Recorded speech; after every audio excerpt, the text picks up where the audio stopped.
Assalamualaikum warahmatullahi wabarakatuh. Alhamdulillahirrabbilalamin.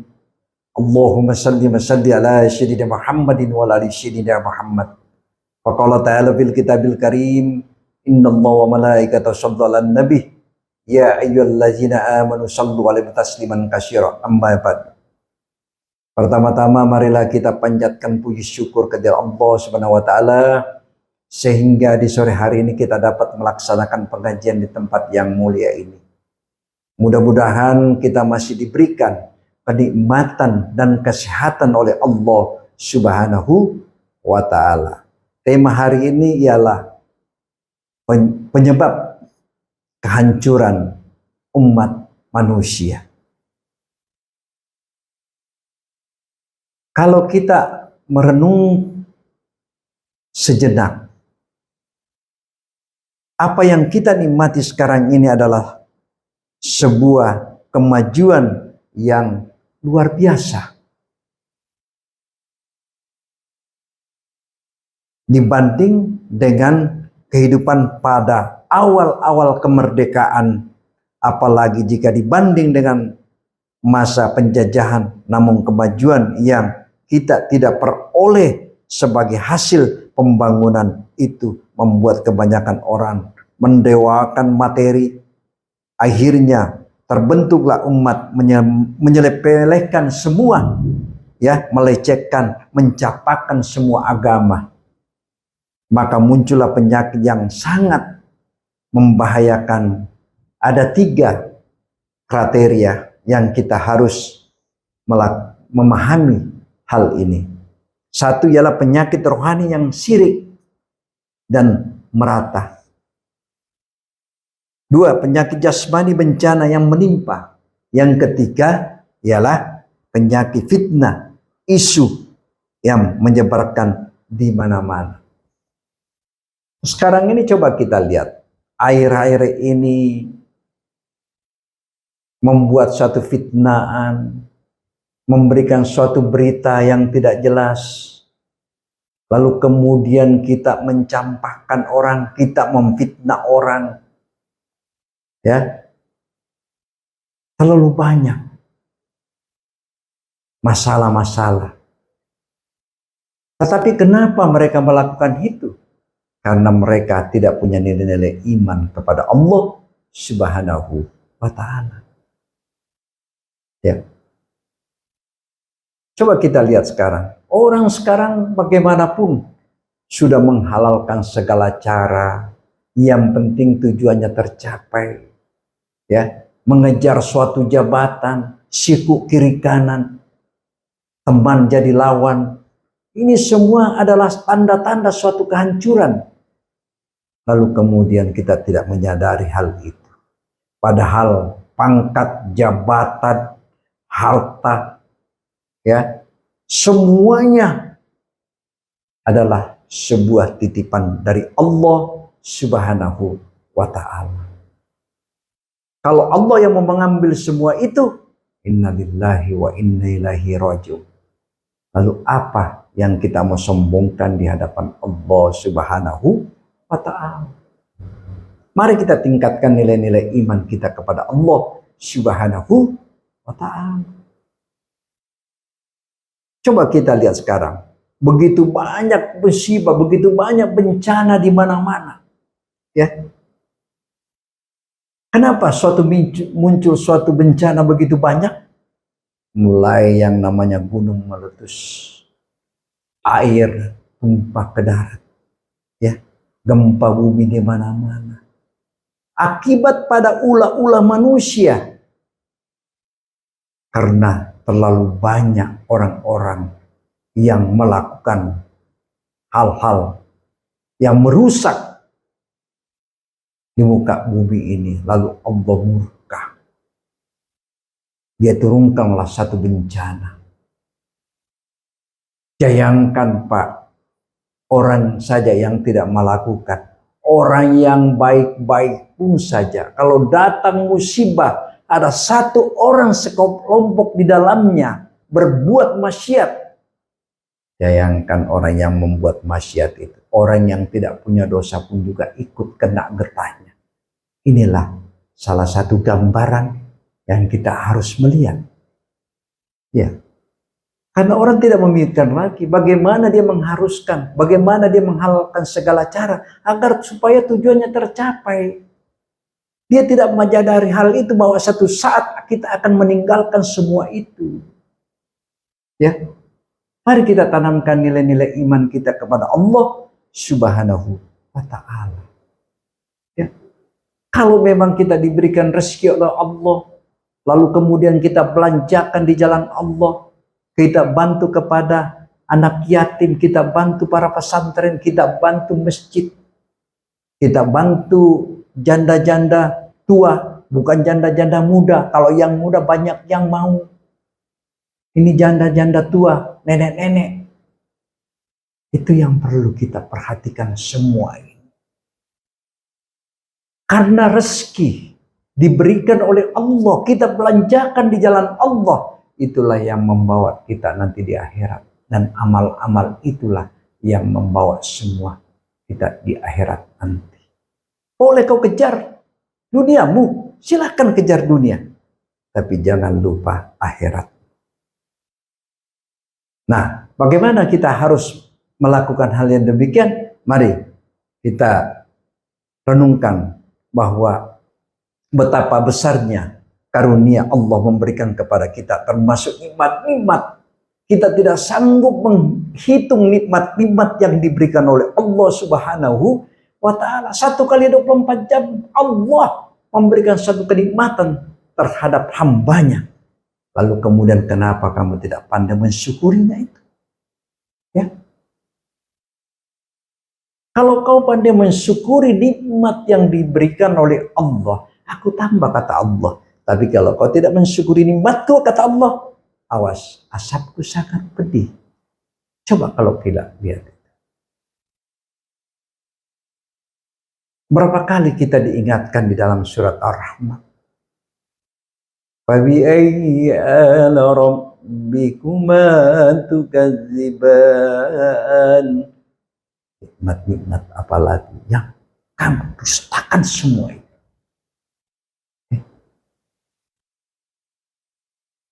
Itu diingatkan kepada kita. Berulang kali Allah mengingatkan kita yang saya sampaikan tadi itu dalam surat Ar-Rahman. Lalu kenapa kita tidak menyadari hal itu? Nikmat-nikmat diberikan oleh Allah kepada kita. Kita tidak sanggup menghitung kenikmatan itu. Tetapi kalau kita menanamkan nilai-nilai iman, kita menerima semua apa yang diberikan oleh Allah, itulah yang terbaik buat kita. Dan kita tidak perlu menghadapi suatu kegelisahan. Karena sebenarnya dalam kehidupan ini, kalau kita mengingat bahwa dunia ini sebenarnya capek. Makanya kalau mau perbanyak akhirat, mari kita tingkatkan nilai-nilai iman kita kepada Allah Subhanahu wa ta'ala. Lalu kemudian jangan sampai kita timbul sifat-sifat kesombongan. Ya, kata Rasulullah, sifat orang yang sombong itu orang yang sangat tercela, dan Allah paling murka orang sifat-sifat yang sombong. Apa yang kamu sombongkan? Ya, semua cuma sekedar titipan. Yang saya katakan tadi, apa yang kamu sombongkan di hadapan Allah? Kalau Allah semua mengambil itu, tidak ada daya dan kekuatan kita. Karena titipan. Kalau titipan itu dijaga baik-baik, namanya titipan. Bukan disalahgunakan, diberikan suatu pangkat dan jabatan, tetapi kita laksanakan dengan kejahatan, kita melakukan suatu tindakan korupsi. Karena korupsi ini uang rakyat. Lalu kemudian kau makan uang haram itu, kau berikan kepada istrimu dan anak-anakmu, kau kasih makan uang yang kau korupsi itu. Lalu kemudian masuk di dalam tubuhnya menjadi darah, daging mengalir di darah. Dia cenderung berpikir yang haram. Karena kenapa? terlalu banyak makanan yang haram kau makankan kepada istrimu dan anak. Bagaimana kau bisa mendapatkan satu kebahagiaan? Kalau uang yang kau dapatkan hasil uang yang haram, ya, rakyat kita membayar segala macam, mulai yang namanya pajak motor, pajak mobil, PBB, air, listrik, lalu kemudian dikorupsi para pejabat kita. Pejabat kita ini takut atasan, tapi tidak takut sama Allah. Coba. Dia takut sama atasan, tapi tidak takut sama Allah. Mari kita renungkan semua ini. Apa sih yang tidak berakhir dalam kehidupan ini? Semua akan berakhir dalam kehidupan ini. Lalu kenapa kita tidak sabar? Karena sifat sabar inilah yang sangat dicintai oleh Allah Subhanahu wa ta'ala. Lalu kemudian semua nikmat-nikmat kita mensyukuri yang diberikan oleh Allah Subhanahu wa ta'ala kepada kita. Mari kita lihat bahwa dalil-dalil tentang bahayanya syirik, ya, termasuk fitnah dan lain-lain. Itu salah satu perbuatan suatu kejahatan. Ya. Sehebat apapun kita beribadah, kita melakukan tahajud, kita melakukan sholat 5 waktu, kita melakukan sumbangan, kita bantu pesantren, kita bantu kepada anak yatim. Tetapi ada motivasi kejahatan di dalam dirinya sehingga dia bisa membuat suatu fitnah. Jadi semua yang kau lakukan beribadah itu yang kau miliki selama kau melakukan puasa, sholat, menyumbang, memberikan anak yatim, pondok, lalu kemudian kamu melakukan suatu fitnaan terhadap seseorang. Semua amal-amal yang kau lakukan itu kau berikan kepada orang yang kamu fitnah itu. Itu bahayanya.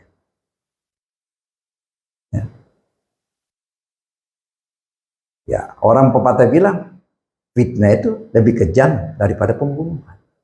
Karena karakter seseorang kalau kita fitnah bisa menghancurkan semua. Itu bahayanya fitnah. Hati-hati dalam kehidupan kita ini. Jangan selalu berburuk sangka terhadap orang. Jangan kita menganggap diri kita itu hebat. Jangan kita melakukan bahwa kita itu sudah melakukan begitu, diberikan suatu kepintaran, diberikan suatu kehebatan. Alangkah idealnya kalau kau melakukan suatu tindakan tawadu, rendah hati. Ya, kita rendah hati. Lalu kemudian kalau kita melakukan hal seperti itu, bagaimana kita tingkatkan kualitas nilai-nilai iman kita kepada Allah Subhanahu wa ta'ala. Ya, mari kita lihat lagi bahwa Allah berfirman, "Wa may yusyrik billahi faqad Allah dahalam ba'ida." Barang siapa menyekutukan Allah, maka sesungguhnya ia telah tersesat sejauh-jauhnya. Ini kalau kita mau melihat begitu tingginya yang namanya kita melakukan suatu fitnaan atau kita berburuk sangka kepada orang, dan hati-hati. Kalau sudah itu timbul di dalam diri hati kita, Pak, boleh saja, boleh Anda tersenyum. Tapi satu saat Allah memberikan satu kamu kesusahan. Apalagi orang yang selalu berhitung. Apalagi orang yang bakhil, kikir, pelit. Ya, ditumpuk-tumpuk hartanya. Tidak pernah dibelanjakan di jalan Allah. Semakin hari dihitung, semakin tiap hari dia hitung harta dan kekayaannya. Tapi semua itu tidak pernah dibelanjakan di jalan Allah. Lalu kemudian Allah memberikan satu penyakit terhadap dia. Kenapa? Harta yang Allah berikan kepada kamu, kau tidak pernah sedekahkan di jalan Allah. Kau tidak pernah sedekahkan kepada anak yatim, kepada pondok pesantren, kepada masjid, dan lain-lain. Lalu kemudian Allah memberikan suatu penyakit, maka semua harta yang Allah berikan kepada kamu, sedikit demi sedikit untuk berobat, lalu kemudian habis. Apa kita tidak bangkrut? Ya, kita perlu menyadari hal itu. Bagaimana kita memberikan suatu motivasi agar supaya nilai-nilai iman kita kepada Allah selalu kita merendahkan diri di hadapan Allah, di hadapan para rekan-rekan kita, siapapun kita merendahkan diri. Ya. Orang mau bicara kejelekan kita, kita kembalikan. Kita nggak usah jawab. Ya. Semua.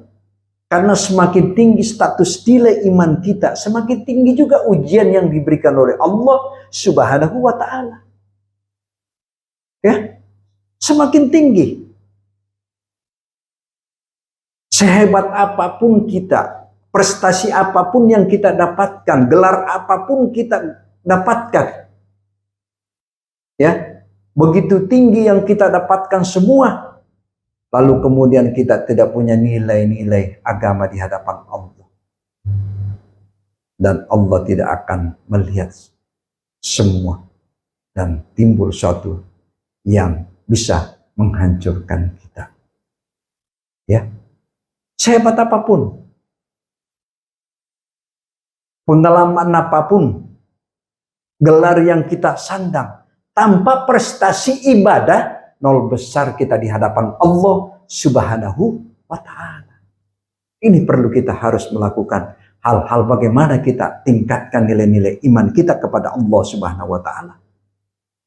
Jangan kita selalu berburu sangka misalnya. Jangan selalu kita fitnah orang, kita hargai orang. Jangan kita sudah memiliki suatu jabatan, suatu pangkat, lalu kemudian timbul begitu besar kesombongan. Ya, karena pangkat dan jabatan ada garis finish. Kalau sudah masa waktunya masuk, dan kemudian terakhir jabatan dan pangkat Anda miliki, satu saat pasti akan pensiun. Ya, lalu apa yang kamu banggakan di hadapan Allah? Makanya kesempatan jabatan pangkat kita lakukan suatu perbuatan yang terbaik. Kalau perlu gaji kita dapatkan gaji, kita salurkan 50% kepada anak yatim pondok pesantren, mesti kita bantu mereka. Ya, hasil gaji kita, payah, keringat kita, bukan masalah nilai yang dilihat oleh Allah, tapi keikhlasan itu, dan itulah nanti yang membawa orang yang punya jabatan pangkat, yang membawa pahala begitu besar di hadapan Allah Subhanahu wa Ta'ala. Karena kenapa?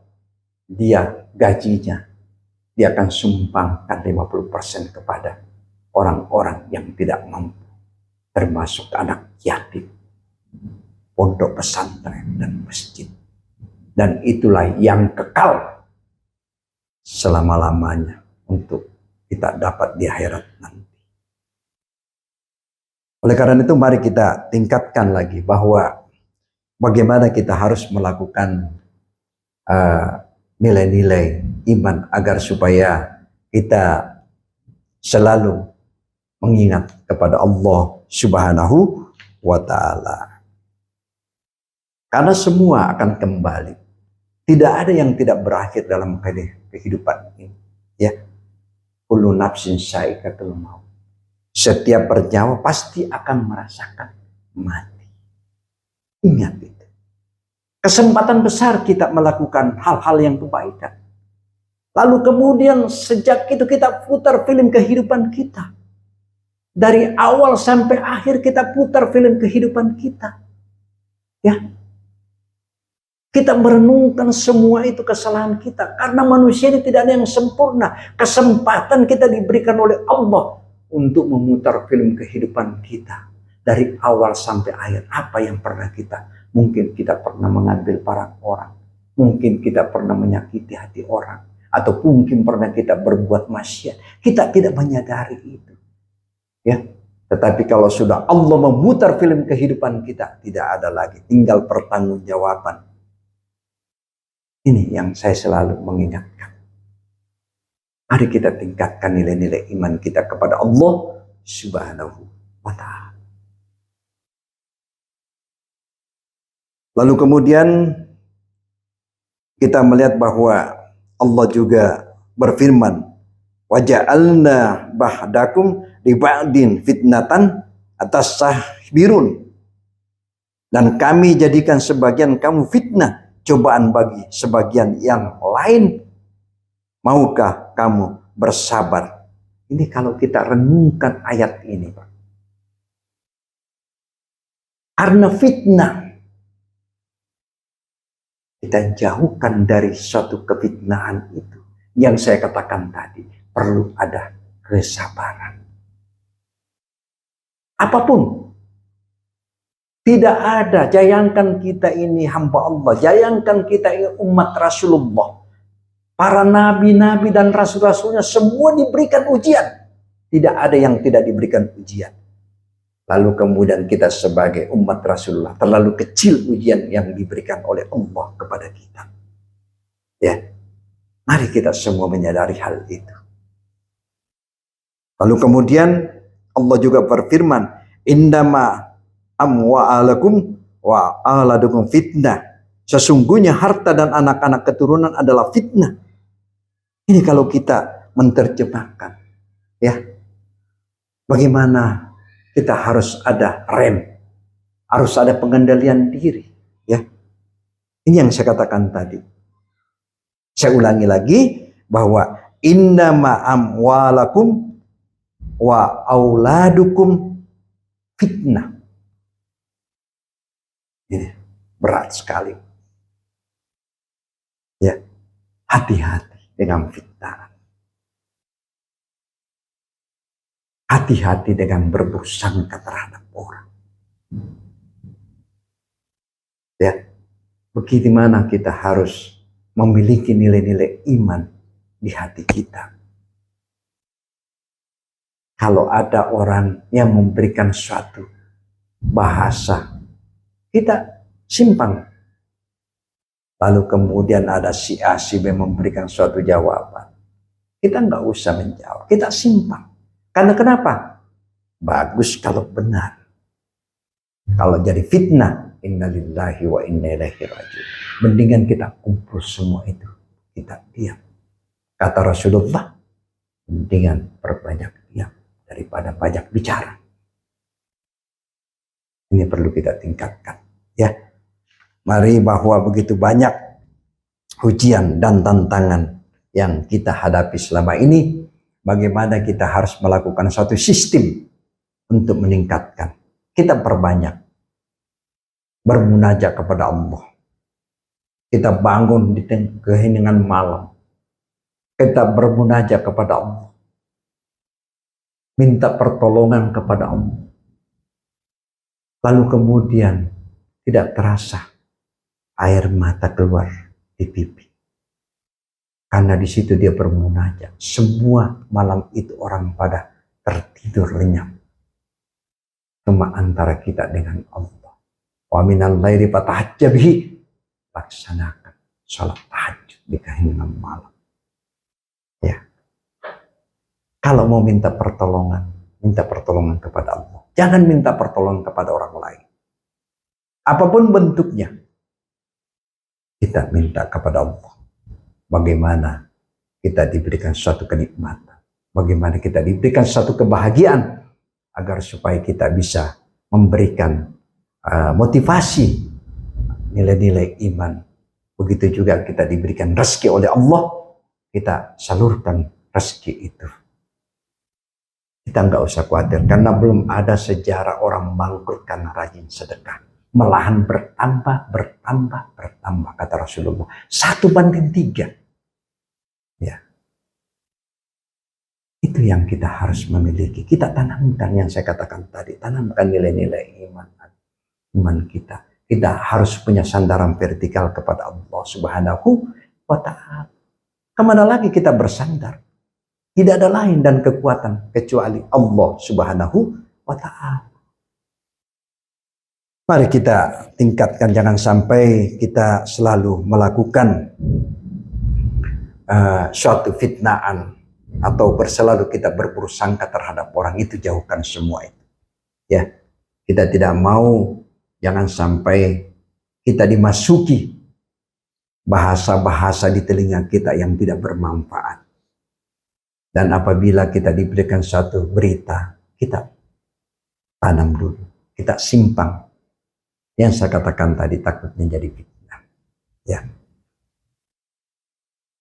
Itulah yang saya katakan bagaimana kita selalu bermunajat kepada Allah. Tidak ada daya dan kekuatan kita. Kita selalu minta pertolongan kepada Allah Subhanahu wa Ta'ala. Lalu kemudian bagaimana kita meringankan semua beban-beban yang kita hadapi.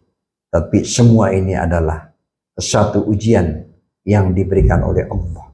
Karena bukan saja rezeki, ya, bukan saja harta, tetapi sakit juga adalah ujian, sehat juga adalah ujian, dan miskin adalah ujian, dan kaya juga adalah ujian.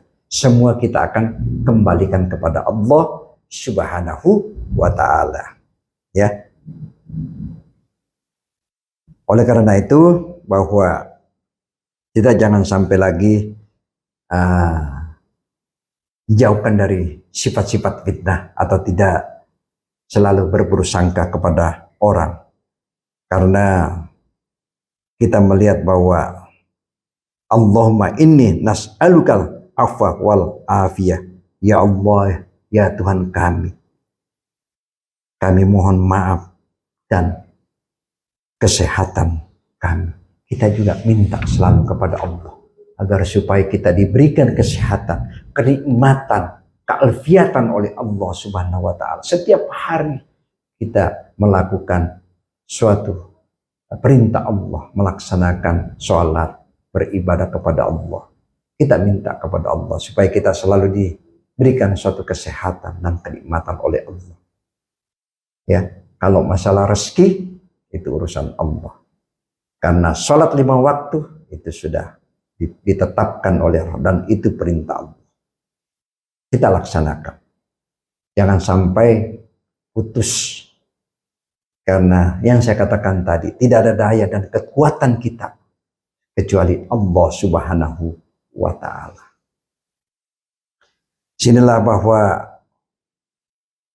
jangan sampai terulang lagi, karena kalau kita melihat juga bahwa ada beberapa akhir-akhir ini begitu banyak suatu peristiwa-peristiwa yang sangat menyedihkan. Kalau kita mau hitung, mulai suatu pekerjaan dari pejabat kita yang korupsi, lalu kemudian turun lagi suatu masalah yang lain. Ya, baru-baru ini, ya, saudara-saudara kita yang mengalami suatu musibah, ya, peristiwa di Malang, mudah-mudahan tidak terulang lagi. Tapi ini satu pengalaman buat kita, ya. Kita semua mendoakan kepada yang sudah meninggal. Kita kirimkan, dan kemudian peristiwa ini kita tidak bisa menyalahkan siapa-siapa.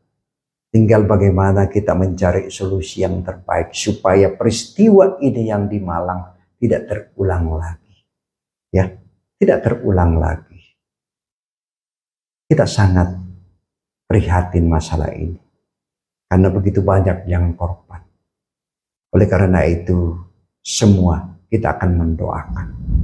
Mudah-mudahan mereka diterima amal ibadahnya oleh Allah Subhanahu wa Ta'ala. Tinggal kita mengirimkan doa. Karena ini cuma sekejap bahwa suatu peristiwa yang memang kita tidak bisa juga menyalahkan siapa-siapa. Tetapi ini pengalaman satu yang kita sudah mengalami. Dan mudah-mudahan tidak akan terulang kembali masalah ini. Dan kemudian kita juga sangat malu, ya, di negara-negara lain. Karena begitu besarnya negara lain tidak pernah terjadi seperti itu. Tinggal bagaimana kita harus memberikan suatu motivasi agar supaya mari kita tenangkan, mari kita perbaiki semua masa-masa yang lalu kemudian kita mendoakan yang sudah mengalami korban-korban yang sudah meninggal. Kita tinggal mendoakan semua. Yang saya katakan tadi, mudah-mudahan amal dan ibadahnya diterima di sisi Allah Subhanahu wa Ta'ala. Dan saya ingatkan lagi, jangan sampai terulang lagi peristiwa ini.